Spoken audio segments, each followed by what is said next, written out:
Sir 7,000 plus surgeries की है आपने, कैसी फीलिंग आती है? फर्स्ट हार्ट ट्रांसप्लांट राजस्थान में आपने किया था। एक ऑपरेशन नहीं, एक मूवमेंट है। तो आपने जिनका हार्ट ट्रांसप्लांट किया उनको भी जिंदा रहना है और जिनके किया उनको भी जिंदा रहना है, तो कैसे पॉसिबल है? एक सैड कहानी का अंजाम खुशी में परिवर्तन करने का ही अवसर को हार्ट ट्रांसप्लांट कहते हैं। तो कितना समय का टाइम रहता है जिसमें आपको ये डिसीजन लेना पड़ता है? इसलिए हमारी रेस रहती है घड़ी के अगेंस्ट, ग्रीन कॉरिडोर बना देती हैं। तो उनमें चांस कितने परसेंट है उसको एक्सेप्ट करने का? और अब शुरू होता है इंतजार, किस पेशेंट को प्रायोरिटी दी जाएगी। उसमें कोई एज फिक्स होती है कि जैसे किसी की एज 50 से अबव है तो ट्रांसप्लांट के लिए एक्सेप्टेबल नहीं है? तो इंडिया वालों के लिए बहुत बड़ी बात। नॉवेल का शीर्षक था OT5। I trained under legend of cardiac surgery in India, professor P Venugopal, और मैं एस्कॉट्स में जॉब करता था। 1950s में पहली कार्डियक सर्जरी हुई है। 5 सर्जरीज जो सब्सिक्वेंटली की गई बाईपास मशीन पे, वो अनसक्सेसफुल थी। आपने इंडिया में पढ़ाई की, वहाँ जाके पढ़ाई की, तो यहाँ का एनवायरनमेंट एजुकेशन का और वहाँ का एजुकेशन का एनवायरनमेंट दोनों में कितना डिफरेंस है? हर सर्जरी के पहले there used to be a briefing और हर सर्जरी के बाद there used to be a debriefing. शाबाशी देते हैं। हम सबको हेडलाइंस चाहिए, मार्केटिंग टूल और कमर्शियली। इंडिया डेवलपिंग कंट्री है। Mindset, how I can get better, try करके खुश हो जाते हैं कि हमने ये कर दिया। कैसे आपका फैमिली एनवायरनमेंट रहा है? ऐसा तुम न्यूरो सर्जन को मत बोल देना कभी। कितना आपको पेड कर देते हैं, मतलब कम है या ज्यादा? Let me tell you this कि यहाँ मिठाई वाले और कचौरी वाले कार्डियक सर्जन से बहुत ज्यादा कमा देते हैं। पूरे मेडिकल फ्रेटर्निटी की ये प्रॉब्लम है। हर ट्रांसप्लांट के अलावा आप कौन कौन सी सर्जरीज करते हो? बाईपास किन लोगों को जरूरत पड़ती है बाईपास सर्जरी करवाने के लिए? जिसमें आपको वाल्व भी बदलना पड़ सकता है या बाईपास भी कर, मतलब 3 या 4 पोर्ट से आप बाईपास सर्जरी कर सकते हैं। बाईपास सर्जरी होने में कितना टाइम लगता है? तो दोबारा क्या उसको हार्ट की बीमारी नहीं होगी जिसकी वजह से बाईपास किया गया था? जब अच्छा करने लगते हैं तो लापरवाह हो जाते हैं कि अब जरूरत ना है मेरे को। क्या डायबिटिक जो पेशेंट है, जो भी हार्ट पेशेंट नहीं है, उनके चांसेस है हार्ट पेशेंट बनने के? एब्सोल्यूट। इसीलिए डायबिटिक्स में साइलेंट अटैक होना भी बहुत कॉमन है। लोगों के मन में कई सारी गलत धारणाएं बनी हुई है। वॉल्व रिप्लेसमेंट में क्या होता है? एनिमल टिश्यू से बना हुआ वाल्व यूज कर सकते पेशेंट की एज कितनी बढ़ जाती है, इंक्रीज हो जाती है? उस समय जब आप सर्जरी कर रहे होते हो तो आपके दिमाग में क्या चल रहा होता है? क्योंकि लोगों का ट्रस्ट बिल्डअप करना बहुत जरूरी है। हैं। Everything is very finally monitored. ये मॉडर्न जनरेशन के हिसाब से काफी चेंज हुआ है aortic एन्यूरिज्म कर क्या होती है? और बहुत घातक होती है। अचानक से एक दिन पता चलता है कि ये मैसिव कैटास्ट्रॉफी हो गया। अचानक से लोग हम सुनते हैं कि दिल में छेद हो गया, क्या होता है सर? उसको ये चेंजेस जरूरी ही जरूरी है। आप ही को फायदा है। और हेल्दी जो आप लाइफ स्टाइल के लिए कुछ बताना चाहोगे तो क्या होगा? ओकेजनली ब्रेकफास्ट भी बनाता हूँ बच्चों के लिए।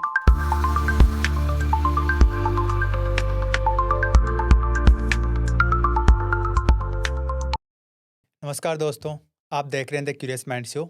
यहाँ पे हम हमारे माइंड में होने वाली क्यूरियोसिटी को एक्सप्लोर करते हैं और आज की हमारी क्यूरियोसिटी है हमारा दिल। दोस्तों, आज के हमारे गेस्ट की जर्नी एकदम एक्स्ट्रा ऑर्डिनरी है। इन्होंने अपना ग्रेजुएशन MBBS और post graduation MS in general surgery government medical college Vadodara से कंप्लीट किया और इनके सपने यही नहीं रुकने वाले थे। इन्होंने एम्स न्यू दिल्ली से MCS CTVS कंप्लीट किया, जो कि कार्डियक सर्जरी की दुनिया का बहुत टफ और प्रेस्टिजियस प्रोग्राम माना जाता है। इन्होंने अपने हॉरिजन्स और एक्सपेंड किए और हार्वर्ड मेडिकल स्कूल बोस्टन के MG हॉस्पिटल से क्लिनिकल फेलोशिप कंप्लीट किया और दुनिया के सबसे एडवांस सेंटर मेयो क्लिनिक से एडवांस्ड क्लिनिकल फेलोशिप कंप्लीट किया। और भारत में आने के बाद उन्होंने अपना नाम एक टॉप कार्डियक सर्जन के रूप में एस्टैब्लिश किया और वो यही नहीं रुके, उन्होंने एक नई हिस्ट्री क्रिएट की। राजस्थान का पहला हार्ट ट्रांसप्लांट जो कि 2015 में महात्मा गांधी हॉस्पिटल में किया गया था और आज तक 7,000 से भी ज़्यादा सर्जरीज कंप्लीट कर चुके हैं। आज हम उनके द्वारा समझेंगे बाईपास सर्जरी से लेकर वॉल्व प्लेसमेंट तक और स्टंट से लेकर हार्ट ट्रांसप्लांट तक। साथ ही हम ये भी जानेंगे कि कार्डियक सर्जन की लाइफ कैसी होती है। तो स्वागत करते हैं देश के जाने माने कार्डियक सर्जन डॉक्टर बुद्धादित्य चक्रवर्ती का। वेलकम सर, आप हमारे शो में आए उसके लिए आपका बहुत बहुत धन्यवाद। नमस्कार, thank you for this wonderful opportunity. मुझे बहुत प्रसन्नता है, मैं आज आपके सामने यहाँ पे बैठा हुआ हूँ। अकॉर्डिंग टू WHO, मैं रिसर्च कर रहा था तो पता चला 17.9 मिलियन लोग कार्डियक प्रॉब्लम से वर्ल्ड में डेथ हो रही है। इनमें से 60% अकेला इंडिया में ऐसा हो रहा है, इंडिया से हो रही है डेथ। इतना कॉमन क्यों हो गया है? क्योंकि किसी टाइम पे कार्डियक प्रॉब्लम एक वेस्टर्न प्रॉब्लम मानी जाती थी, इंडिया की नहीं थी, क्योंकि यहाँ का खान पान शुद्ध था। आज इंडिया में ऐसा क्यों हो रहा दुनिया का सबसे पॉपुलस कंट्री इंडिया है, with a population of almost 1.4 billion. Also Indian population में यंगर पेशेंट्स का जो परसेंटेज है वो दुनिया का सबसे ज़्यादा है। और आज के नए दौर का जो एपिडेमिक है वो हार्ट डिजीज़ है। तो इंट्यूटिवली जो स्टेटिस्टिक्स है वो इंडिया के अगेंस्ट पाइल अप होने ही वाले हैं। जो ज़्यादा कंसर्निंग बात है वो ये है कि ग्लोबल डेटा में इंटरनेशनल कम्युनिटीज़ में या दूसरे कंट्रीज़ के मुकाबले में the average age of Indians getting cardiac disease is in their late 40s or mid 50s, which is at least 5 to 7 years younger than other countries. It is also intuitive क्योंकि हमारा population younger है, but ये बीमारी हमारे में ज़्यादा जल्दी हो रहा है. इसके लिए मुझे लगता है एक बहुत बड़ा रीज़न है change in our lifestyle and habits. जो हमारा इंडियन ट्रेडिशनल खान पीन था हम्म, वो शुद्धता पे फोकस्ड था, प्रोसेस्ड फूड से दूर रहता था, सिंथेटिक प्रोडक्ट से दूर रहता था. ऑल्सो फिजिकल एक्टिविटी हमारे दिनचर्या का एक बहुत इम्पॉर्टेंट एस्पेक्ट था. दोनों ही चीज़ें समय के साथ साथ चेंज हो रही हैं. जितना ग्लोबलाइजेशन और वेस्टर्नाइजेशन का इन्फ्लुएंस हमारे फूड हैबिट्स पे है, burgers, fries, shakes, colas, caffeinated drinks, you name it, and आज सब कुछ अवेलेबल है, डोर स्टेप पे अवेलेबल है. And second, newer generation, thanks to all the devices and social media we have, physical activity से और भी दूर होता जा रहा है. आजकल हर छोटे कन्वीनियंस के लिए हमारे पास साधन है. एक ऐप है. चलना हार्डली, आई मीन जो लोग वर्क फ्रॉम होम करते हैं मुझे लगता है वो कभी घर से बाहर निकलते ही नहीं होंगे चलने के लिए. एंड पॉइंटेडली एक्सरसाइज करने वाला पॉपुलेशन हमारे यहाँ बहुत कम है. इसीलिए मुझे लगता है India is now the victim of this global epidemic. Sir आज अपन हार्ट की बात करने वाले हैं, तो शुरू में आप हमारे को ऐसी बिल्कुल लेमन लैंग्वेज में समझाओ, हार्ट के बारे में बताओ, कैसा इसका स्ट्रक्चर होता है, कैसी दिखता है ये अंदर से, कैसा होता है, कहाँ से ब्लड सर्कुलेट होता है, थोड़ा डिस्क्राइब कर दो आप. तो इसको बताने के लिए मैं बचपन की एक पुरानी याद है. पिताजी मेले से एक छोटी सी पुस्तक लेके आए थे जिसमें हार्ट का विवरण किया गया था कि हार्ट आपके घर समान है. जैसे आपके घर में कमरे बने हुए हैं, एक प्लम्बिंग सिस्टम है और एक इलेक्ट्रिकल सिस्टम है, वैसा ही हार्ट है जिसमें कमरे बने हुए हैं, अपना एक ब्लड सर्कुलेशन सिस्टम है जो प्लम्बिंग के बराबर है और एक इलेक्ट्रिकल सिस्टम है. तो हार्ट का एक दाहिना तरफ है और एक बायां तरफ है. दाहिने तरफ में ऊपर एक कमरा है, नीचे एक कमरा है. ऊपर का कमरा को एट्रियम बोलते हैं. एट्रिया होटल में भी होता है. एट्रिया वो लॉबी या रिसेप्शन है जहाँ पे लोगों को रिसीव किया जाता है, इसलिए ये टर्म एट्रिया यूज़ होता है. तो राइट साइड का जो एट्रिया है उसका काम है सारे बॉडी में से जो नीला ब्लड है, थका हुआ ब्लड है, ऑक्सीजन बिना वाला ब्लड है, उसको रिसीव करना. और फिर एट्रिया और राइट साइड का जो नीचे का चेम्बर होता है उसको वेंट्रिकल बोलते हैं. उसके बीच में एक वॉल्व है, और जैसे आपके मैकेनिक्स में वाल्व होता है उसका काम होता है एक दिशा में फ्लो अलाउ करना, वैसे ही ये जो वाल्व है इसका नाम है ट्राइकास्पिड वाल्व. इसमें नीला खून जो है राइट एट्रिया से राइट वेंट्रिकल में जाता है. राइट वेंट्रिकल जो है अपना पंप है. राइट वेंट्रिकल जुड़ा हुआ है एक धमनी से जिसको हम बोलते हैं पल्मोनरी आर्टरी, जो आगे जाके राइट और लेफ्ट लंग के लिए विभाजित हो जाता है. और ये राइट वेंट्रिकल नीले ब्लड को पंप करता है पल्मोनरी आर्टरी के द्वारा दोनों लंग्स में. लंग्स में ऑक्सीजनेशन की प्रक्रिया होती है, और ऑक्सीजनेशन होने के बाद जो खून लाल हो गया है वो वापस रिटर्न होता है लेफ्ट हार्ट में. और लेफ्ट हार्ट का जो ऊपरी चेम्बर है उसको हम बोलते हैं लेफ्ट एट्रिया, क्योंकि एट्रिया का काम है रिसीव करना जैसे होटल में होता है. और लेफ्ट हार्ट से, एट्रिया से लेफ्ट वेंट्रिकल जो हमारा बॉडी का मेन पंप है, और इन दोनों के बीच में और एक वाल्व है जिसको हम बोलते हैं माइट्रल वाल्व. अब लेफ्ट वेंट्रिकल का काम है वो फोर्स जनरेट करना जिससे ब्लड पूरे बॉडी में सर्कुलेट होगा. तो ये लेफ्ट वेंट्रिकल कनेक्टेड है हमारी मेन पाइपलाइन से जिसको हम बोलते हैं aorta. And between this aorta और लेफ्ट वेंट्रिकल एक और वाल्व है जिसको हम एओर्टिक वाल्व बोलते हैं. मैं ये ज़रूर बताना भूल गया कि पल्मोनरी आर्टरी और राइट वेंट्रिकल के बीच में भी एक वाल्व होता है जिसको हम पल्मोनरी वाल्व बोलते हैं. तो अंततः हमने क्या देखा कि हार्ट में दो ऊपरी और दो नीचे चेम्बर्स हैं. ऊपर के चेम्बर्स को राइट एंड लेफ्ट एट्रिया बोलते हैं क्योंकि एट्रिया का काम है रिसीव करना. नीचे के दो चेम्बर्स को राइट एंड लेफ्ट वेंट्रिकल बोलते हैं क्योंकि उनका काम है पंप करना. राइट वेंट्रिकल लंग्स में पंप करता है ब्लड को, लेफ्ट वेंट्रिकल पूरे बॉडी में ब्लड को पंप करता है. और ये वही प्रेशर से पंप करता है जो आपका ब्लड प्रेशर है। लंग्स का जो प्रेशर होता है वो बॉडी के प्रेशर के मुकाबले बहुत कम होता है, ऑलमोस्ट 1/4। तो नॉर्मल लंग का प्रेशर जो है 25 मिलीमीटर होता है मर्क्यूरी का, वैराज आपका ब्लड प्रेशर होता है 120 और 130 मिलीमीटर का। सो आप देख रहे हैं कि जो लेफ्ट साइड है उसका प्रेशर काफ़ी बढ़ा हुआ है, लेकिन राइट साइड का प्रेशर जो है वो कम है। अब आते हैं हार्ट की प्लम्बिंग या आर्टीरियल सिस्टम पे। मतलब हार्ट की तो मांसपेशियां हैं, मसल्स हैं, ये जो दीवारें हैं मसल से बनी हुई हैं और इनमें दौड़ रही हैं हमारी धमनियाँ।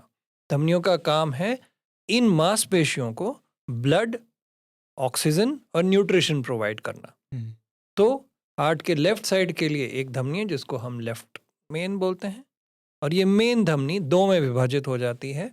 एक आर्टरी जो हार्ट के आगे चलती है जिसको हम एलएडी बोलते हैं, और एक जो घूम के हार्ट के साइड और पिछले हिस्से को सप्लाई करती है जिसको लेफ्ट सरकमफ्लेक्स बोलते हैं।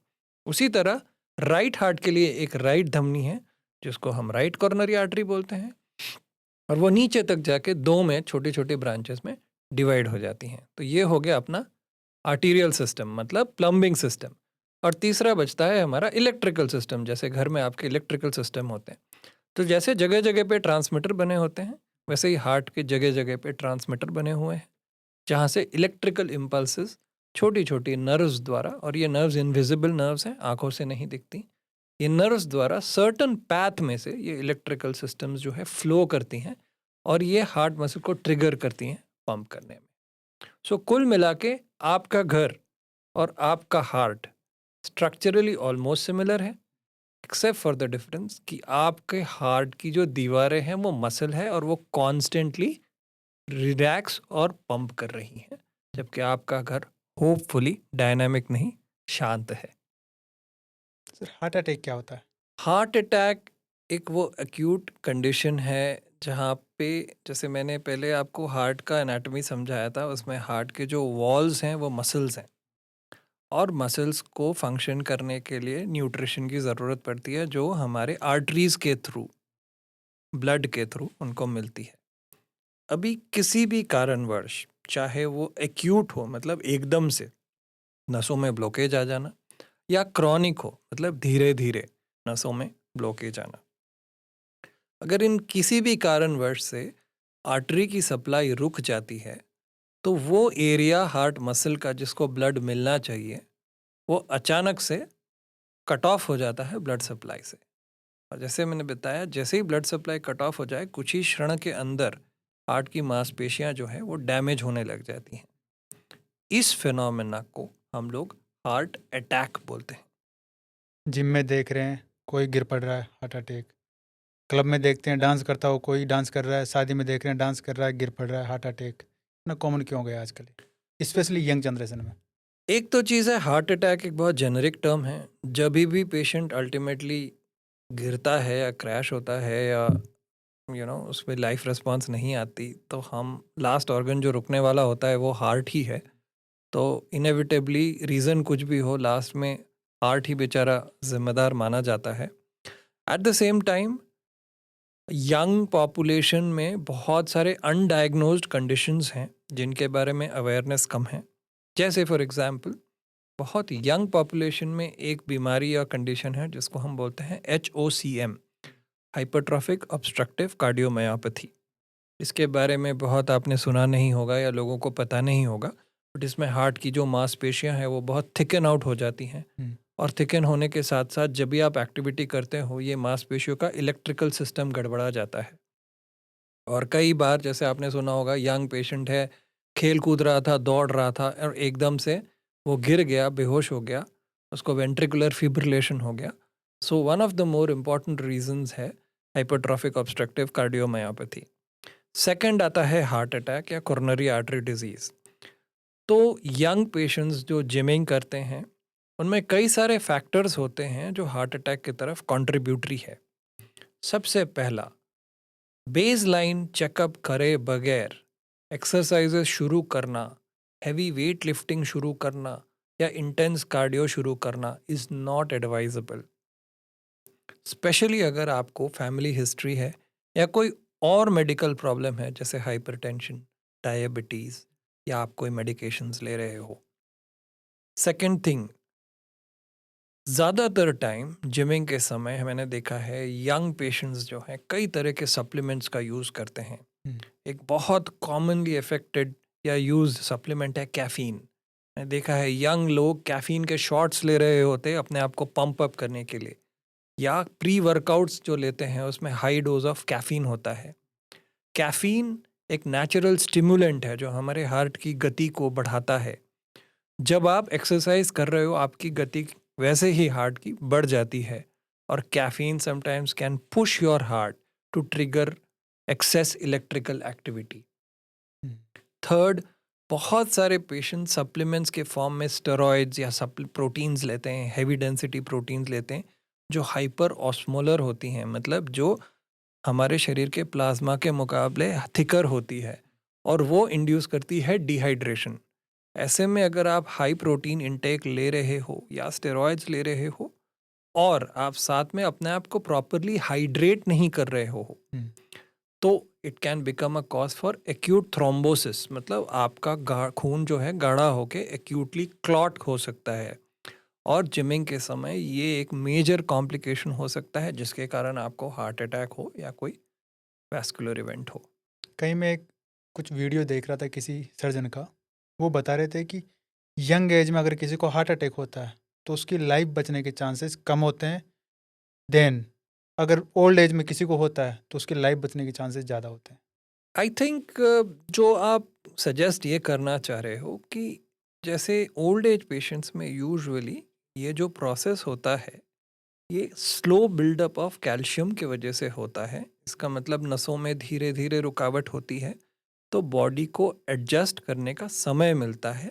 छोटी छोटी नसें द्वारा मांसपेशियों को ब्लड सप्लाई, जिसको हम मेडिकल भाषा में कोलैटरल सप्लाई बोलते हैं, वो डेवलप होने का एक मौका मिलता है। हम्म, यंग पेशेंट्स यूजुअली वो हैं जिनकी धमनियाँ क्लीन हैं और जिनमें एक्यूटली हार्ट अटैक होता है। वो यूजुअली जो होता है वो थ्रोम्बोसिस या प्लाक रप्चर, मतलब अगर कोई एग्जिस्टेंट प्लाक हो वो फट जाता है और वो आके एक्यूटली ब्लड सप्लाई को बंद कर देता है। एक्यूट कंडीशंस जो भी हैं शरीर में, उसमें सबसे बड़ी दिक्कत ये होती है कि शरीर was not prepared for this. Hmm, और एक्यूट कंडीशन से बाहर निकलना इसीलिए हमेशा ही किसी भी कंडीशन में क्रॉनिक कंडीशन के मुकाबले डिफ़िकल्ट हो जाता है। इसीलिए शायद मुझे लगता है उन्होंने बताया कि acute heart attacks in younger patients fare poorer than heart attacks in older age group patients. Heart attack आने से पहले कुछ सिम्टम्स आते होंगे पेशेंट में, किसी भी पर्सन में, कि ये सिम्टम्स आ रहे हैं। कौन कौन से ऐसे सिम्टम होते हैं जिनसे पता चल सके कि हार्ट अटैक के सिम्टम है? कन्वेंशनली जो सिम्टम्स आप हार्ट अटैक में एक्सपेक्ट करते हो, it can start with angina, मतलब अब जब भी काम करते हैं या थोड़ा एक्सर्शन करते हैं तो आपको छाती में भारीपन सा होता है। अगेन ये टिपिकल चेस्ट पेन नहीं, ये ऐसा कंस्ट्रिक्टिंग टाइप का एक फीलिंग है आपके चेस्ट के ऊपर, जैसे हमारे क्लासिकल टेक्स्ट बुक्स में बताते जैसे छाती के ऊपर हाथी खड़ा हो गया हो। सेकंड, कई बार पेशेंट्स को बेचैनी होना, हम्म, पसीने आना, हाथ पैर ठंडे हो जाना, चक्कर आना, पैल्पिटेशंस मतलब हार्ट की गति अचानक से तेज हो जाना, या सांस लेने में दिक्कत। ये और कॉमन सिम्टम्स हैं जो इंदिशा दे सकती हैं कि हार्ट अटैक हो रहा है। इंटरेस्टिंगली, जैसे मैंने पहले एल्यूड किया था कि डायबिटिक्स में कई बार ऐसे सिम्टम नहीं होते हैं हम्म, और बड़े वेग सिम्टम भी होते हैं। एक कॉमन प्रेजेंटेशन है पेशेंट को कि एसिडिटी या बफारे आने लगते हैं, डकार आने लगती है, ऐसा लगता है जैसे पेट में गैस बन गया है, या छाती में जलन होने लगती है। पेशेंट्स को लगता है ये एसिडिटी का प्रॉब्लम है, कुछ बाहर का खा लिया था, और वो रियलाइज़ नहीं करते हैं कि ये ऑनगोइंग हार्ट अटैक है। हम्म। तो कैसे पता चले कि एसिडिटी का प्रॉब्लम है या चेस्ट पेन जो हार्ट अटैक वाली?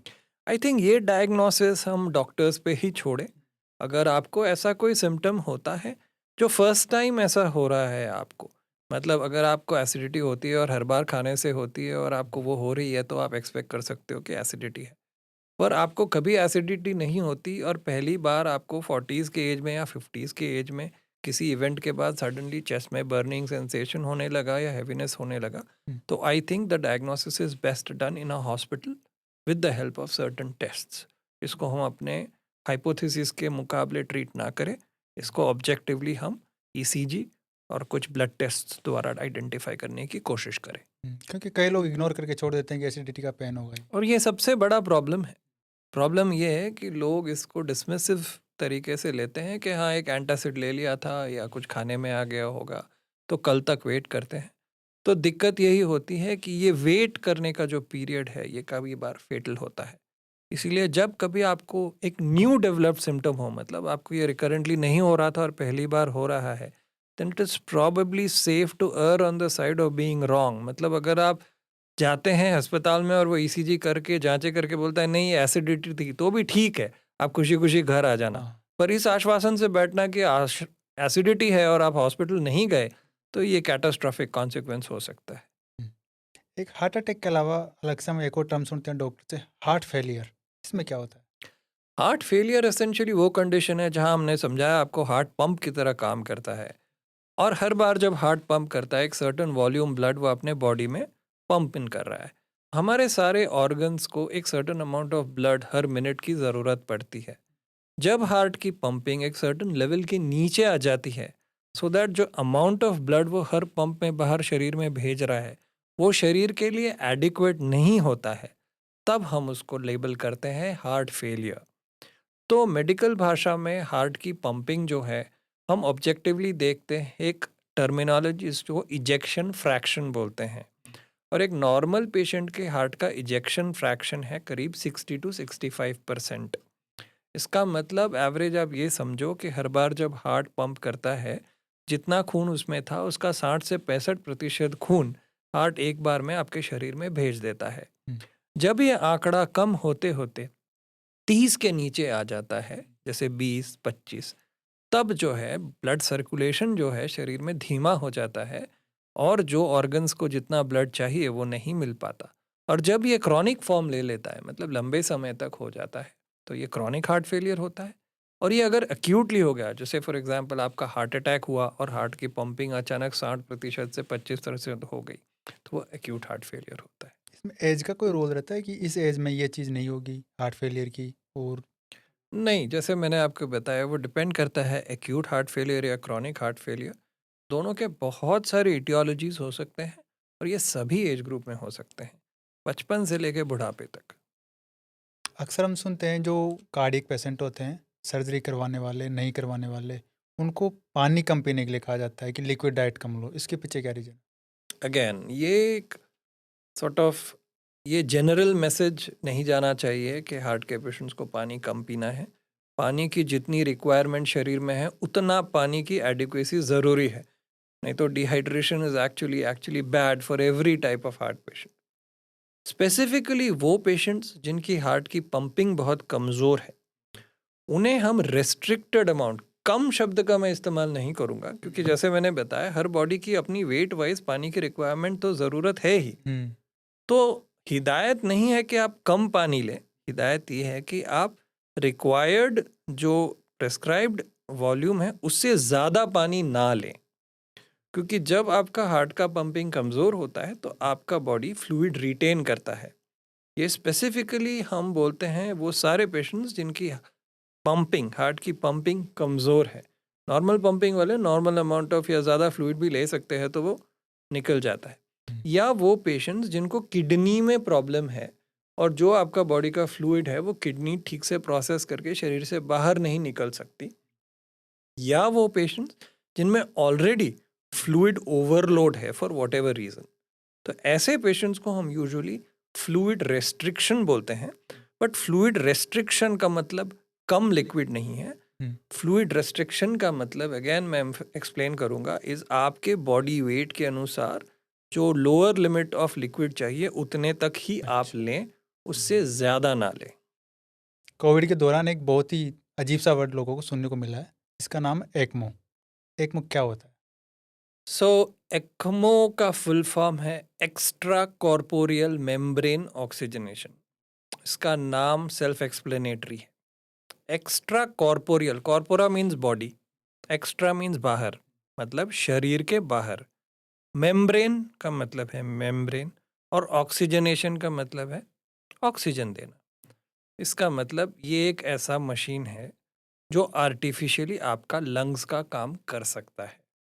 तो इस मशीन में जैसे आप पाइप द्वारा अगर शरीर का ब्लू ब्लड को उस मशीन में डाल देते हो तो उसमें एक आर्टिफिशियल ऑक्सीजनेटर है जो उस ब्लड को प्यूरिफाई करता है, वही काम जो आपका लंग नहीं कर पा रहा। और एक पंप द्वारा, जैसे आपका हार्ट पंप करता है, उस ब्लड को आपके शरीर में वापस पुश कर सकता है। इस टेक्नोलॉजी या इस मशीन को बोलते हैं एक्मो। अब ये एक्मो आप किस प्रकार से यूज कर सकते हो, उसके बेस होता है different types of ECMO.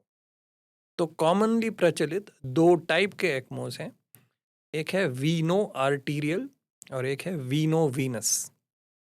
Veno arterial उन केसेस में यूज होता है जहां लंग्स के साथ साथ हार्ट भी अफेक्टेड है, जिसमें आपकी हार्ट की पंपिंग भी काफ़ी नहीं है या कमज़ोर है। उसमें एक्मो जो है दोनों काम करता है, ऑक्सीजनेशन का भी काम करता है और ब्लड को शरीर में पंप करने का भी काम करता है। दूसरा जो टाइप है उसको बोलते हैं वीनो वीनस, और वो इस टाइप में है जिसमें लंग्स सिर्फ अफेक्टेड है, लंग्स ऑक्सीजनेट नहीं कर पा रहे हैं पर पेशेंट का हार्ट सही है। तो उसमें मशीन आपके नीले खून को लेता है, उसको ऑक्सीजनेट करता है, लाल खून में तब्दीली करता है और बॉडी में पुश बैक कर देता है आपके वेन्स के ही अंदर। सो एक्मो उन पेशेंट्स के लिए सडनली लाइफ सेविंग हो गया जो कोविड के दौरान ऑक्सीजनेट नहीं कर पा रहे थे। जैसे किसी पेशेंट को ऑक्सीजन की कमी होती है तो सबसे पहले हम उसको मेडिकली ट्रीट करने की कोशिश करते हैं, और अगर वो कारगर नहीं हुआ और वो खुद ब खुद सांस नहीं ले सकते तो हम वेंटिलेटर्स का यूज़ करते हैं। लेकिन वेंटिलेटर्स के कुछ डिसएडवांटेज भी हैं। डिसएडवांटेज ये है कि वेंटिलेटर में आप हाई प्रेशर में लंग्स को फुलाने की कोशिश करते हो, और जब आप वो हाई प्रेशर देते हो तो लंग्स डैमेज भी होते हैं। तो लंबे समय तक जो पेशेंट्स को आप वेंटिलेटर पे डालते हो, तो एक पॉइंट ऐसा भी आ रहा था स्पेशली कोविड्स में कि वेंटिलेटर जो है ऑक्सीजनेट नहीं कर पा रहा था और फ़ायदा करने के बगैर ज़्यादा उनका नुकसान कर रहा था, क्योंकि हाई प्रेशर से वो लंग को और डैमेज कर रहा था। तो ऐसे में एक्मो मशीन सपोर्टिव था, क्योंकि फिर उस केस में क्या करते हो, आप लंग्स को पूरी तरह से बंद कर देते हो पेशेंट का, और मशीन के द्वारा ही ऑक्सीजनेशन का काम करते हो। तो जितने देर आप लंग्स को रिलैक्स करने देते हो उतना लंग की रिकवरी अच्छी होती है। और कोविड में ऐसे कई सारे पेशेंट्स थे जिनको not days, probably weeks and even months जो है एक्मो पे रखा गया। In fact if I am not wrong, the longest recovery from an ECMO is close to about 120 days, but you need to verify this. ठीक होने का chance कितना percent है कि इससे प्रॉपर ठीक हो जाएगा? देखो, ECMO एक सपोर्टिव मशीन है, पेशेंट एक कॉम्प्लेक्स ऑर्गेनाइजेशन है, ये नॉर्मल फिजियोलॉजी तो है नहीं। तो ECMO में डालना भी अपने आप में अच्छी बात नहीं है। हम ECMO तभी यूज़ करते हैं जब शरीर के सारे माने बाकी रिसोर्सेज हम खपत कर चुके हैं, क्योंकि एक्मो को मेंटेन करना भी अपने आप में एक चैलेंज है। सबसे पहले एक्मो को चलाने के लिए आपको शरीर का सारा ब्लड उस मशीन में डालना पड़ता है और ब्लड को थिन आउट करना पड़ता है। So that has its own sense of complications. Second thing, अगर आपके बाकी ऑर्गन्स डिसफंक्शनल है, जैसे लिवर, लंग, किडनी अगर ठीक नहीं है, या आपके क्लॉटिंग पैरामीटर्स ठीक नहीं है, आप ब्लीडिंग टेंडेंसीज है, या न्यूरोलॉजिकली आप ठीक नहीं है, then ECMO really can't change the picture for you. So ECMO is a good supportive tool. वो उन पेशेंट्स जो रेस्पिरेटरी फेलियर में हैं उनके लिए एक अच्छा अपॉर्चुनिटी है रिकवर करने का। But ultimately ECMO all it does is buys time and helps your body get that extra time to recover. फिर जो रिकवरी है वो डिपेंड करेगा आपकी बेसलाइन कंडीशन क्या थी। अगर वो ट्रीटेबल कंडीशन है और एक लिमिटेड टाइम के अंदर वो रिकवर हो जाता है, then ECMO will be helpful. अगर वो ऐसा टर्मिनल कंडीशन है जो रिकवरी पॉसिबल नहीं है, देन आप एक्मो पे डाल के भी कोई फ़ायदा नहीं है। हम्म। आप सर्जरी कर देते हो, उसके बाद पेशेंट को आईसीयू में शिफ्ट किया जाता है। उस टाइम बहुत सारी चीज़ें चलती है, आपके दिमाग में चलती रहती है, पेशेंट का ध्यान रखना पड़ता है, मॉनिटरिंग करनी पड़ती है। जो अटेंडर होते हैं पेशेंट के, जो साथ में होते हैं, उनको चीज़ें समझाना बहुत मुश्किल होता है। तो उनके लिए आप कुछ कहना चाहोगे, उनको किन-किन चीज़ों का पहले से समझना चाहिए कि नहीं ऐसा होगा, आप समझाओगे तो उनके समझ में आए चीज़ें? आई थिंक ये एडुकेशन की शुरुआत ऑपरेशन के पहले से हो जाती है। जो फर्स्ट टाइम आप पेशेंट से बात करते हो या पेशेंट की फैमिली से बात करते हो, तब ये पूरा प्रोसेस ज़्यादातर सभी सर्जन्स इलैबोरेटली समझाते हैं कि क्या एक्सपेक्ट करना चाहिए, क्योंकि एंजाइटी का सबसे बड़ा जो रीज़न है वो है इग्नोरेंस। हम्म, और अगर आप पेशेंट को इन्फॉर्मेशन देते हो जो वो प्रोसेस कर सके, तो उसके लिए चीज़ें आसान हो जाती हैं और आपके लिए भी आसान हो जाती हैं। So I think all surgeons take a lot of time to explain things very carefully. उसमें काफ़ी एम्फेसिस रहता है कि ऑपरेशन के बाद जब आप बेहोशी से बाहर आओगे तो आप क्या एक्सपेक्ट करोगे। हम्म, स्टेप बाय स्टेप यूजुअली सब कुछ डिटेल्ड होता है कि हम ये एंटिसिपेट करते हैं या नेक्स्ट डे हम ये एक्सपेक्ट करते हैं, बाय डे 3 हम ये एक्सपेक्ट करते हैं। तो एक टाइम लाइन के अनुसार पेशेंट के और पेशेंट के फैमिलीज़ को हम लोग काउंसलिंग करते हैं। हम्म, और डे टू डे बेसिस पे भी ये आई थिंक सभी आईसीयूज़ में प्रोटोकॉल है कि डे टू डे बेसिस में ही एक विजिटेशन पेशेंट की फैमिली का सभी कंसल्टेंट डॉक्टर्स के साथ रहता है, जहाँ पे हम डे टू डे अपडेट्स देते हैं पेशेंट को या फैमिली को हम्म। कि अब ये कंडीशन है और ये अब एक्सपेक्ट कर सकते हैं आउटकम रहेगा। तो एक तो आपने बताया बाईपास, दूसरा आपने बताया वॉल्व रिप्लेसमेंट। वॉल्व रिप्लेसमेंट में क्या होता है? देखो, इंडिया में एक बहुत यूनिक बीमारी है जो स्पेसिफिक है हमारे इंडियन पॉपुलेशन, यंग पॉपुलेशन में। और ये डिज़ीज़ जो है ज़्यादातर साउथ ईस्ट एशियन कंट्रीज़ में ही प्रचलित है अभी भी, and India is still one of the more countries जहाँ पे ये डिज़ीज़ अभी भी प्रीवेलेंट है। इसको हम र्यूमेटिक हार्ट डिज़ीज़ बोलते हैं। बेसिकली ये एक प्रकार का इन्फेक्शन है हम्म, जो यंग एज में शुरू होती है और ये धीरे धीरे शरीर के जोड़ों को या शरीर के वाल्व्स को अफेक्ट करती हैं। हम्म, और उससे वाल्व में या तो सिकुड़न या लीकेज या दोनों कॉम्बिनेशन में डेवलप हो जाता है। Hmm, so this is one reason. Second is age related. जैसे उम्र के साथ साथ हमारे वाल्व्स में कैल्शियम मतलब चूना जम सकता है और वाल्व के ओपनिंग और क्लोजर में रुकावट या लीकेज अगेन उसके कारण डेवलप हो सकती है। हम्म, थर्ड, इन्फेक्शंस। वाल्व में एंडोकार्डाइटिस करके इन्फेक्शन होता है, जैसे शरीर में ब्लड स्ट्रीम में इन्फेक्शन हो गया, वो जाके वाल्व में बैठ गया, तो वाल्व में इन्फेक्शन होने के कारण वाल्व्स खराब हो सकते हैं। तो ये कुछ कॉमन रीजंस हैं जिसमें पेशेंट्स वाल्व रिलेटेड डिसऑर्डर्स या वाल्व रिलेटेड प्रॉब्लम्स लेके हमारे पास आते हैं। और हमारा उद्देश्य होता है कि ए, या तो हम इन वाल्व्स को रिपेयर करें या बी, इन वाल्व्स को बदल दिया जाए। हम्म, तो अगर हम वाल्व बदलने की बात करते हैं, स्पेसिफिकली यंग पेशेंट्स जिनको रूमेटिक हार्ट डिजीज़ है, जिनके वाल्व्स बहुत डिसफिगर्ड और बहुत ही स्ट्रक्चरली अबनॉर्मल हो जाते हैं, जिनमें रिपेयर मुश्किल होता है, तो उनमें हम वाल्व रिप्लेस करते हैं। अब यंगर पेशेंट्स में वाल्व जो हम रिप्लेस करते हैं वो प्रोस्थीसिस जो है वो कार्बन, पायरोलाइट कार्बन करके एक मेटल है उसका बनाया जाता है।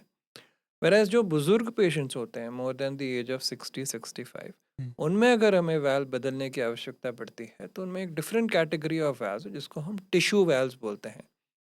तो हम टिश्यू से बना हुआ, एनिमल टिश्यू से बना हुआ वाल्व्स यूज़ कर सकते हैं। अब एनिमल टिश्यू में मुख्यतः दो प्रकार के वाल्व्स आते हैं। एक होता है बोवाइन, मतलब जो काऊ के पेरिकार्डियम मतलब हार्ट की चारों तरफ की जो परत होती है उससे बनाया जाता है। या पोर्साइन मतलब पिग, पिग से, पिग के वाल्व से निकाल के हमारे ह्यूमन वाल्व के शेप में आर्टिफिशियल वाल्व बनाया जाता है। हम्म, सो अल्टीमेटली जब हमें ये वाल्व्स को बदलना है तो हम ये ख़राब वाल्व बाईपास मशीन में जाके हार्ट को रोकते हैं, ख़राब वाल्व को काट के निकाल देते हैं और उसकी जगह ये आर्टिफिशियल प्रोस्थेसिस लगा सकते हैं। तो इसमें एज कितनी होती है, इसके बाद में इसकी पेशेंट की एज कितनी बढ़ जाती है, इंक्रीज हो जाती है? सो अगेन तुम्हें ये चीज़ समझना होगा कि कोई भी बीमारी का इलाज इनफाइनाइट तक नहीं है। जैसे फॉर एग्जांपल आप यंग पेशेंट में एक कार्बन का वाल्व डालते हो तो चलो आपने बीमारी तो ख़त्म कर दी, लेकिन अब वाल्व को मेंटेन करने की जिम्मेदारी वाली बीमारी आपने अपना ली। सो अल्टीमेटली कोई भी हार्ट कंडीशन में मेंटेन करना बहुत ज़रूरी है। हम्म, जैसे कार्बन के वाल्व्स के दौरान पेशेंट्स को लाइफ लॉन्ग ब्लड थिनर लेने की आवश्यकता पड़ती है। और आप जानते हैं कि ब्लड थिनर्स अगर आप लोगे तो खून गाढ़ा या पतला होगा, तो इसके लिए आपको रेस्ट्रिक्शंस में रहना होगा। कुछ डाइटरी रेस्ट्रिक्शंस है, कुछ एक्टिविटी के रेस्ट्रिक्शंस है, plus day to day basis पे आपको डेली ये ब्लड थिनर लेते रहना पड़ेगा। टाइम टू टाइम चेकअप कराते रहना पड़ेगा कि खून ज़्यादा गाढ़ा या ज़्यादा पतला तो नहीं हो गया। हम्म। सिमिलरली अगर हम टिश्यू वैल्व्स की बात करें तो ज़्यादातर टिश्यू वैल्व्स की एक स्पेसिफिक लाइफ एक्सपेक्टेंसी होती है। Depending on the generation of tissue valve औसत लाइफ एक्सपेक्टेंसी 10 से 15 साल, कुछ न्यूअर जनरेशन टिश्यू वाल्व में 15 से 20 साल तक ही होती है। और इसीलिए अगर मैंने जैसे आपको बताया कि ओल्डर एज ब्रैकेट के पेशेंट 60 इयर्स एंड अबव में यूजुअली हम लोग टिश्यू वाल्व्स रेकमेंड करते हैं, और यंगर पेशेंट्स में हम मैकेनिकल या कार्बन से बना हुआ वाल्व।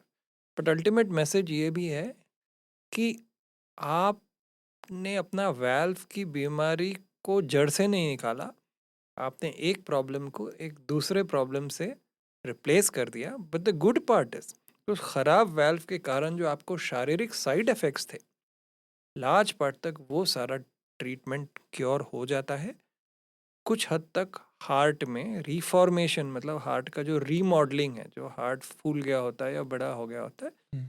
नए वाल्व अच्छी तरह अगर लग जाए, उससे नॉट ओनली सिम्टम रेजोल्यूशन होता है, पेशेंट का जो हार्ट है वो भी कुछ हद तक रिमॉडल होता है।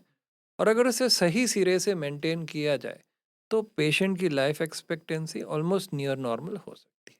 मतलब पहले की तरह नॉर्मल हो जाती है। जी। आजकल लोग किसी की उँगली कट जाती है, उसमें खून बहता है, उसको देख के डर जाते हैं। हार्ट की सर्जरी करवाना बहुत बड़ा उनके लिए रोल होता है। तो उस समय जब आप सर्जरी कर रहे होते हो तो आपके दिमाग में क्या चल रहा होता है? क्योंकि लोगों का ट्रस्ट बिल्डअप करना बहुत ज़रूरी है। देखिए, हर सर्जन के लिए, सिर्फ मेरे लिए नहीं, हर सर्जन के लिए ये एक बहुत पवित्र रिचुअल है सर्जरी करना। एक एक इट्स अ सैक्रोसैंक्ट फिलॉसफी। किसी की रिस्पॉन्सिबिलिटी हमारे हाथ में है। हुँ। फैमिली से जुड़ा हुआ आदमी है, चाहे किसी का भाई हो, किसी की माँ हो, किसी की, इट्स अ बिग रिस्पॉन्सिबिलिटी। तो आप जब ओपन करते हो कोई भी पेशेंट को, कोई भी सर्जन, वो बहुत रिस्पॉन्सिबिलिटी के साथ और बहुत ग्रेविटी के साथ इसको अप्रोच करता है। जहाँ तक न्यू जनरेशन की बात है, हाँ, पहला एक ज़माना था व्हेन जो, और ये जनरल टिप्पणी है, आप इसको मतलब जनरलाइज ना करें, कि पहले का जनरेशन शायद थोड़ा सा ज़्यादा बोल्ड था, क्योंकि पहले लाइफ की प्रेडिक्टेबिलिटी कम थी। लोग हर चीज़ के लिए तैयार नहीं रहते थे। आज की तारीख में थैंक्स टू व्हाटएवर इंटरनेट या अवेलेबिलिटी ऑफ रिसोर्सेज, हम हर चीज़ के लिए पहले से तैयार होना चाहते हैं। तो हमारा प्रोग्रेसिवली जनरेशन शिफ्ट जो है माइंडसेट, वो थोड़ा कंफर्टेबल होता जा रहा है। हम पेन और सफरिंग के थ्रू जाके ग्लोरी अचीव करने का जो प्रोसेस है उससे बचना चाहते हैं। हम सब कुछ क्विक फिक्स चाहते हैं। हुँ। तो आज के जनरेशन के लिए हमारा कार्डियक सर्जरी भी अडेप्ट कर रहा है। आज के जनरेशन के हिसाब से हमारी सर्जिकल टेक्निक्स में भी काफ़ी बदलाव आया है, सर्जिकल आउटकम्स में भी बदलाव आया है। जैसे कुछ देर पहले मैंने जिक्र किया था आपको मिनिमली इन्वेजिव सर्जरी की या रोबोटिक सर्जरी की। ये ऐसी सर्जरीज़ हैं जिसका सारा फोकस इन चीज़ों पे है जिससे नया जनरेशन डरता है। एक, लॉस ऑफ प्रोडक्टिविटी। तो ये सारी सर्जरीज इसी में एम्ड है कि पेशेंट मैक्सिमल फंक्शनल एफिशिएंसी जल्द से जल्द गेन करें।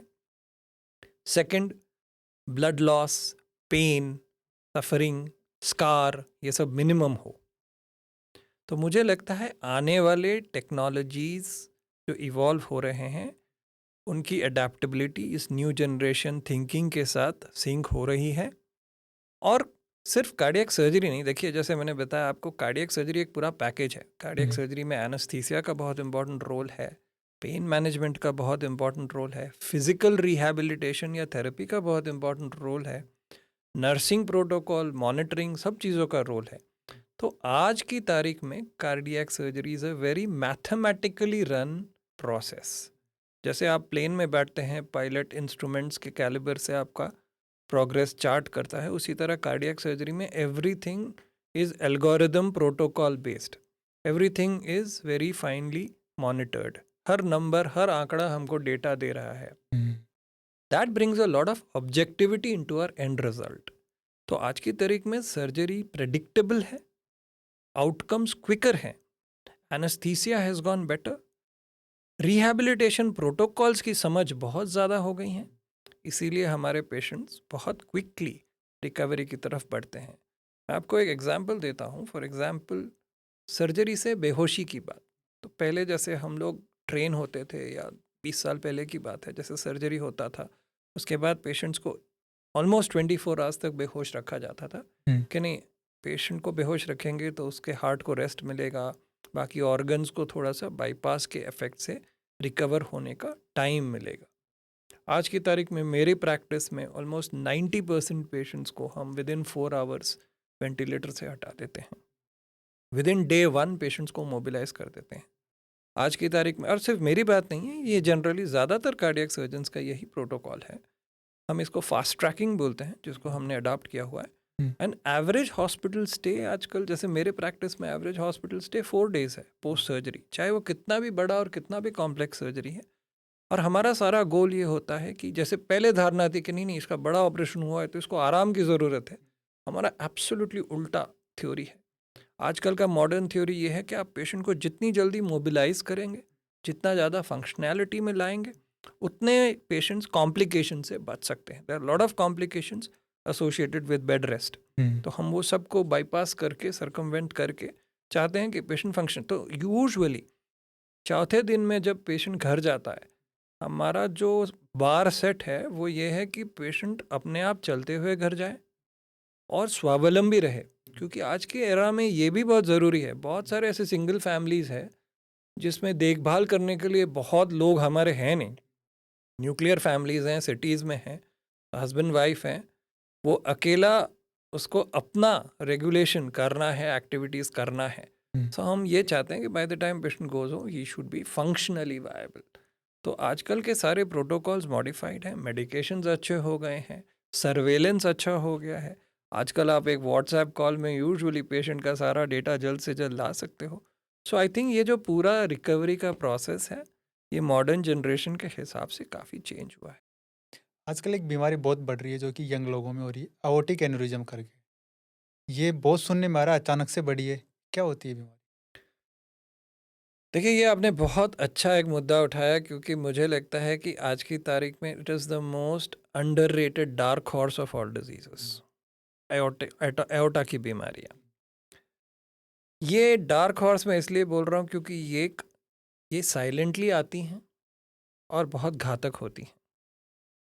ये यूजुअली उन पेशेंट्स में देखा जाता है जो जिनमें कॉन्जेनाइटल प्रॉब्लम्स हैं, मतलब कुदरती तौर से जिनके टिश्यूज़ कुछ कमज़ोर हैं। ऐसे कई सारे सिंड्रोम्स हैं जिनके शिकार में पेशेंट्स को ये एओर्टा जो है फूल जाता है।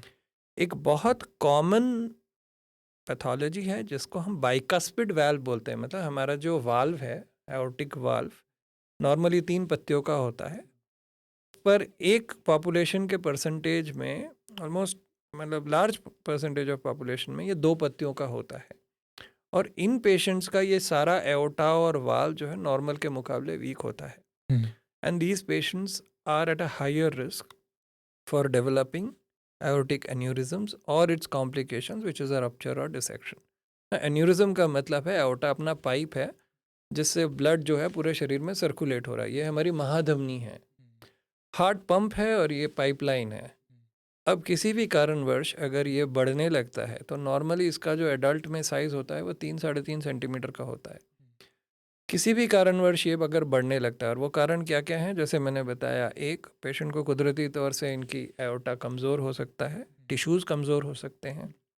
सेकंड, जिनमें 2 पत्तियों का वाल्व होता है उनमें एओर्टा कमज़ोर होता है। Third, hypertension. पेशेंट्स जो हाइपरटेंसिव होते हैं उनमें कांस्टेंट ब्लड प्रेशर की मार से ये जो धमनी है धीरे धीरे फूलने लगता है।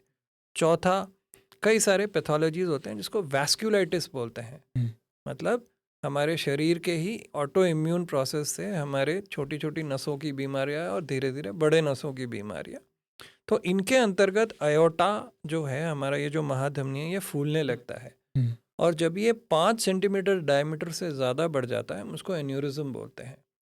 और एन्यूरिज्म का सबसे बड़ा प्रॉब्लम है कि क्योंकि ये फूल गया है, इसकी दीवारें पतली हो गई हैं उसी पाइप की, जो आपकी नॉर्मल होनी चाहिए थी 3 सेंटीमीटर, अब वो हो गया है 5 सेंटीमीटर, उसकी दीवार पतली हो गई है।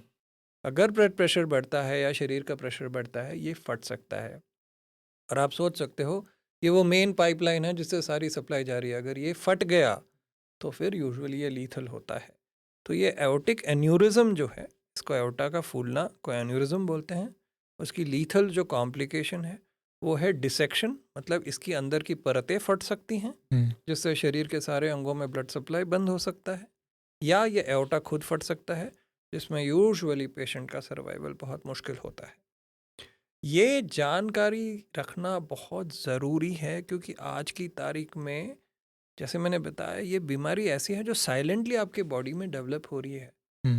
कई बार हमारे पास यंग पेशेंट्स आते हैं 30s 40s के, जो हाइपरटेंसिव हैं या जिम में वेट लिफ्टिंग कर रहे थे, किसी को बैकग्राउंड का पता ही नहीं कि हमें, है ना, एओर्टा का डिजीज़ है, कभी स्क्रीनिंग नहीं कराया, and then they present in the emergency with an acute catastrophe. And usually, जैसे मैंने बताया, ये कैटास्ट्रोफी लाइफ थ्रेटनिंग है, इसकी इमरजेंट सर्जरी या कुछ केसेस में स्टेंटिंग करना आवश्यक हो जाता है। But even with the best resources ये बहुत हाई मोर्टेलिटी कंडीशन है। तो इसके बारे में मैं चाहूँगा आप अपने प्लेटफॉर्म के माध्यम से, जैसे आप एडुकेट करें लोगों को, इसके बारे में थोड़ा सा रिसर्च करने के लिए प्रेरित करें, और ख़ास करके यंग पेशेंट्स में अपना ब्लड प्रेशर कंट्रोल और ज़रूरत पड़ने पे एओर्टा की स्क्रीनिंग कराना आवश्यक रखें। इसके सिम्टम्स क्या आते हैं? अगर एओर्टिक एन्यूरिज्म वाल्व के क्षति के साथ जुड़ा हुआ है तो वैल्वुलर सिम्टम्स कई बार प्रोमिनेंट हो जाते हैं। जैसे वाल्व में सिकुड़न है तो पेशेंट को सांस फूलना, चक्कर आना, थकान होना, या पैल्पिटेशंस, हार्ट की गति तेज़ हो जाना, ये हो सकता है। अगर रिगर्जिटेशन मतलब अगर वाल्व लीक करने लगे तभी ये नसें फूल सकती हैं। रिगर्जिटेशन में पेशेंट का हार्ट धीरे धीरे धीरे धीरे काफ़ी समय तक तो एसिम्प्टोमेटिक होता है, और फिर हार्ट धीरे धीरे धीरे भरने लगता है तो हार्ट की फंक्शन कमज़ोर होने लगती है, उससे पेशेंट को सांस में दिक्कत, काम करने में थकावट, ये सब होने लगती हैं। और बहुत बार, जैसे मैंने बताया, इट्स अ साइलेंट एपिडेमिक, मतलब साइलेंट प्रॉब्लम है, पेशेंट को कोई सिम्टम्स नहीं होते हैं, अचानक से एक दिन पता चलता है कि ये मैसिव कैटास्ट्रॉफी हो गया। और ये सबसे बड़ी दुविधा हो जाती है फैमिली के लिए भी, ये समझ पाना कि कल तक जो 30 साल या 40 साल का बंदा एकदम हेल एंड हार्टी था और सब कुछ कर रहा था, अचानक उसको ऐसे लाइफ थ्रेटनिंग क्या हो गया कि डॉक्टर्स बोल रहे हैं कि दिस इज़ एन इमरजेंसी और अभी मैसिव सर्जरी करना पड़ेगा और उसकी हाई मोर्टेलिटी है। I think this is the biggest problem with aortic aneurysm. इलाज सिर्फ सर्जरी है इसका? डिपेंडिंग ऑन कौन सी नस इन्वॉल्व है, कहाँ से इन्वॉल्व है। अगर आगे की नस है जो हार्ट से जुड़ी हुई है वो इन्वॉल्व है तो हाँ बिल्कुल surgery is the only option. लेकिन अगर पीछे की नस है, जिसको हम, ये जो एओर्टा है इसको हम यहाँ के भाग को एसेंडिंग, इसको आर्च और नीचे डिसेंडिंग बोलते हैं, तो अगर डिसेंडिंग एओर्टा है उसका डिसेक्शन हो जाता है या एन्यूरिज्म, तो उसको हम स्टेंटिंग द्वारा भी मैनेज कर सकते हैं। तो आज की तारीख में आयोटिक पैथोलॉजी एक बहुत वेल डिस्कस्ड सब्जेक्ट है, क्योंकि दुनिया भर में, जैसे मैंने बताया, यंग पेशेंट्स को होता है तो उसका महत्व बहुत बढ़ गया है। तो इस पे काफ़ी स्टडीज़ और फोकस है। इमर्जिंग टेक्नोलॉजीज़ बहुत सारी हैं जो आयोटिक में आ रही हैं, तो हमारे पास कई सारे शस्त्र डेवलप हो रहे हैं। Open surgeries are becoming better. Second, जैसे मैंने बताया, स्टेंटिंग। और एक नया टेक्निक जो शायद हमारे सेंटर में यूनिक है वो है हाइब्रिड टेक्निक, जिसमें हम सर्जरी और स्टेंट का कॉम्बिनेशन कर सकते हैं। सर्जरी के दौरान स्टेंटिंग कर सकते हैं, या पहले स्टेंटिंग फिर सर्जरी कर सकते हैं, या पहले सर्जरी करके फिर निचले हिस्से पे स्टेंटिंग कर सकते हैं, जिसमें कार्डियोलॉजिस्ट या इंटरवेंशन के जो स्पेशलिस्ट होते हैं वो और कार्डियक सर्जन्स मिल के ये प्रोसीजर्स करते हैं। So now hybrid procedures are also another modality which are taking form. हम बचपन से सुनते आ रहे हैं, कई बार अचानक से लोग हम सुनते हैं कि दिल में छेद हो गया उसके। क्या होता है सर इसके अंदर? मतलब ज़्यादातर केसेस में जो होते हैं वो बचपन से एक डेवलपमेंटल कॉन्जेनाइटल एनॉमली है, मतलब माँ की कोख से जब हार्ट का विकास हो रहा होता है फीटस के अंदर, तभी ये डिफेक्ट बन जाते हैं, और बालक जब बर्थ होता है, नियोनेट, तभी ही ये प्रॉब्लम्स होती हैं, मतलब दे कम विद दीज प्रॉब्लम्स। अब जो छेद है हार्ट के अंदर, वो हार्ट के मेनली पर्दे के अंदर छेद होती हैं। पर्दे में छेद मतलब हार्ट के जो ऊपरी चेम्बर्स हैं उसको एट्रिया बोलते हैं, तो उसके बीच का जो परत है उसको इंटर एट्रियल सेप्टम बोलते हैं। उसमें अगर छेद हो तो उसको एट्रियल सेप्टल डिफेक्ट या एएसडी बोला जाता है। और नीचे के जो चेम्बर्स हैं, जो वेंट्रिकल्स है, उसके बीच में अगर डिफेक्ट हो तो उसको वेंट्रिकुलर सेप्टल डिफेक्ट हो जाता है। कई और प्रकार के मॉडिफिकेशंस होते हैं इस तरह से, जहाँ पे हार्ट की धमनियों के बीच में भी कनेक्शन या छेद हो सकता है, या धमनियों के साथ चेम्बर्स का भी कनेक्शन हो सकता है। पर जैसे मैंने बताया, ज़्यादातर ये सारे कंडीशंस कॉन्जेनाइटल मतलब बाय बर्थ हुँ, प्रेजेंट होते हैं। लेट एज में जाके छेद डेवलप करना एक बहुत रेयर और कैटास्ट्रॉफिक कंडीशन है, जो हो सकता है तब, जैसे एडल्ट एज में अगर आपकी कोई नस ब्लॉक हो गई और आपके जो दिल का पर्दा है उसमें छेद हो गया, इसको हार्ट अटैक के बाद डेवलप होने वाला छेद है, जिसको पोस्ट एमआई हम वीएसडी बोलते हैं। मतलब ये जो नीचे वेंट्रिकल के चेम्बर थे, इसके बीच के पर्दे में होल हो गया क्योंकि आपके हार्ट की नस की सप्लाई बंद हो गई। हुँ, और ये यूजुअली अगेन एक लीथल कॉम्बिनेशन है, कॉम्प्लिकेशन है, क्योंकि एक तो आपकी नस बंद हो गई तो हार्ट कमज़ोर हो गया, हार्ट अटैक भी पड़ गया, और साथ साथ में फट भी गया, तो क्या हुआ, अचानक सारा ब्लड जो लेफ़्ट साइड में था वो आपके लंग्स में भर आया। तो ऐसे पेशेंट्स का अगेन फिर इमरजेंसी सर्जरी या बहुत रेयर केसेस में डिवाइस क्लोजर करना पड़ता है, अदरवाइज़ ये पेशेंट सर्वाइव नहीं करते। कोई ऐसा पर्सन है जिसको कार्डियक प्रॉब्लम हो चुकी है, उसको नहीं पता कि उसको हो चुकी है या उसको पता भी है कि उसको हो चुकी है, लेकिन फिर भी वो अपने लाइफ़स्टाइल में चेंजेज़ नहीं कर पा रहा है। इस पॉडकास्ट के माध्यम से आप उसको क्या ऐसी बात कहना चाहोगे कि उसको ये चेंजेज़ ज़रूरी ही ज़रूरी है? देखो, ये हमारे प्रैक्टिस में, हर डॉक्टर के प्रैक्टिस में बहुत कॉमन सिचुएशन है। पेशेंट का बाईपास हो गया या उसके स्टेंट हो गए, जैसे मैंने पहले भी बताया, कुछ दिन तक वो ठीक हो गया, सिम्टम फ्री हो गया, तो उसमें ये सेल्फ ऑफ कंप्लेसेंसी आ गया कि मैं तो ठीक हो गया हूँ, तो वापस अपने पुराने लाइफस्टाइल में वापस चले जाता है। तो ऐसे पेशेंट से मेरी एक ही हिदायत होती है कि सर, आपके डिसिप्लिन में रहने से, आपके लाइफस्टाइल से चेंज करने से मुझे फ़ायदा नहीं है, आप ही को फ़ायदा है। और अगर आप डिसिप्लिन में रहेंगे तो इस फ़ायदे को लंबे समय तक आप ही भोग करोगे। इसीलिए ज़िम्मेदारी शेयर्ड रिस्पॉन्सिबिलिटी है। मेरा काम है आपको दिशा दिखाना, पर रास्ते पे तो चलना आप ही को है। हुँ। चलो सर पॉडकास्ट के एंड की तरफ चलते हैं। हमारे व्यूअर्स को या लिसनर जो भी सुन रहे हैं, उनको आपकी तरफ से एक हार्ट के लिए हेल्दी डाइट और हेल्दी जो आप लाइफ़स्टाइल के लिए कुछ बताना चाहोगे तो क्या होगा आपकी तरफ से? जो आप खुद भी मेंटेन करते हो? मेरा कहने का मैसेज सिंपल है। सबसे पहले आपको थोड़ा-सा सेल्फ अवेयरनेस लाना पड़ेगा। आज की तारीख में बहुत इन्फॉर्मेशन है चारों तरफ, लेकिन उसको प्रोसेस करके अपनाना भी इम्पोर्टेंट है। हुँ, सिर्फ जानकारी रखना इम्पोर्टेंट नहीं। सो मेरा ये रहेगा कि इंडिविजुअल लेवल पे everybody should take up this initiative कि आप अपने जनरल हेल्थ, सिर्फ हार्ट हेल्थ नहीं, जनरल हेल्थ के लिए ध्यान दें। In the sense, one, active रहें। हुँ, किसी भी प्रकार की एक्टिविटी, चाहे आप घर का काम करें, कि चाहे आप वॉकिंग करें, कि रनिंग करें, कि जिम जाएं, one, activity is important. Second, आप हेल्दी हैबिट्स अपनाएं, एक डिसिप्लिन लाइफ जीना, समय से खाना, समय से सोना, मॉडरेशन में खाना, हुँ, अपने आप को अच्छी तरह हाइड्रेटेड रखना, बहुत ज़्यादा शेड्यूल में डिस्क्रिपेंसीज ना लाना, ये सारी चीज़ों को फॉलो करें। Third, practice some form of relaxation और माइंडफुलनेस, क्योंकि आज के एरा में स्ट्रेस या जो हमारे वर्क रिलेटेड प्रॉब्लम्स है उसका अंत नहीं है। In the middle of all this आपको अपने लिए थोड़ा समय निकालना है, थोड़ा सेल्फ लव दिखाना है, थोड़े अपने हैबिट्स, हॉबीज़ को नर्चर करिए, कुछ ऐसा जो आपको कुछ देर के लिए रिलैक्सेशन दे सके। एंड फोर्थ थिंग इज़ कि आप जो भी करें, कंसिस्टेंसी इज़ द की। हमने हुँ। 1 महीना उसको किया और फिर कुछ नतीजा नहीं दिखा तो हमने उसे छोड़ दिया। नतीजा ओवरनाइट नहीं आता। It takes years and years of consistent efforts. So make it a part of your life, make it a way of your living. Let it not be a one-off episode. Let it be the way you live your life. एक छोटी-सी चीज़ मेरी तरफ से मैं खुद जानना चाह रहा था। एक कार्डियक सर्जन की लाइफ़ का रूटीन सुबह से लेके शाम तक का कैसा होता है? वेल, मैं बहुत बिजी कार्डियक सर्जन नहीं हूँ, तो मेरा रेगुलेटेड ही लाइफस्टाइल है। यूजुअली सुबह की शुरुआत हर पेरेंट की तरह मैं अपने बच्चों को स्कूल भेजता हूँ। कभी कभी मेजर रिस्पॉन्सिबिलिटी मेरी मैडम लेती हैं, वाइफ लेती हैं, कभी कभी उनका हाथ बटाता हूँ। ओकेजनली ब्रेकफास्ट भी बनाता हूँ बच्चों के लिए।